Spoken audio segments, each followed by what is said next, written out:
Hi there, Jack here from Bridge Coffee Roasters, and in this quick video we're going to show you how to brew a Cortado.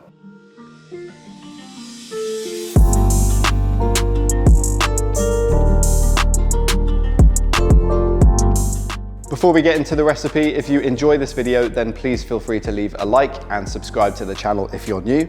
If you're in the UK and you need any kind of help with your coffee shop, then we would love to hear from you at Bridge Coffee Roasters. So to properly serve a Cortado, you want to find a cup or glass where the end result is going to be a roughly 1-to-1 ratio of espresso to milk. So a 4-ounce glass or a cup is going to work really well, and that is usually served on a saucer with a teaspoon as well. So a Cortado comes from the Spanish word cortar, which means to cut. So it is a small, milky, espresso-based drink cut with a small amount of milk. And the milk is just there to balance out any kind of bitterness or acidity in the espresso. The recipe is really simple. We're gonna have a double shot of espresso and then top the rest of the way up with some really thinly steamed hot milk. Something similar to a flat white in the milk texture, but the small amount is gonna make it quite tricky to steam. So to reduce wastage, we're gonna grab the smallest milk jug that we can possibly find.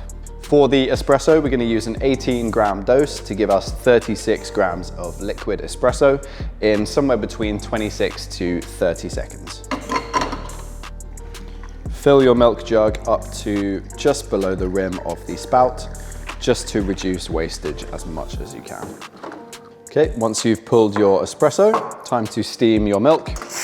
And you're going for a very thinly steamed texture, so you want to add as little air as possible. This might take a little bit of practice because it can be a little bit trickier than some of those larger drinks. Start off with the steam wand just barely off to the side to create that circular motion, and then add a very small amount of air by lowering the jug. Once you've added that air, raise the jug again to submerge the tip, and use that vortex to break down any bubbles. Once you've finished, wipe and purge your steam wand, and then tap out any remaining big bubbles that you weren't able to break down. Give it a nice swirl. You can swirl your espresso gently as well, just to incorporate all of the flavor together. There's going to be a lot more dense flavor right at the bottom of the espresso compared to the top, so you can stir that together a little bit. Pour from a slight height just to incorporate the milk underneath the crema. Bring the jug right to the surface to pour your pattern.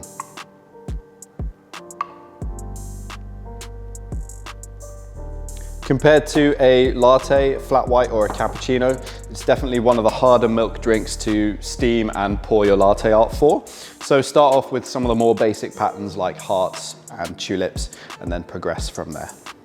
So that is how you serve a delicious Cortado. Let us know in the comments down below which drink you want to see next, and if you're new, then subscribe to the channel, and I'll see you in that next video.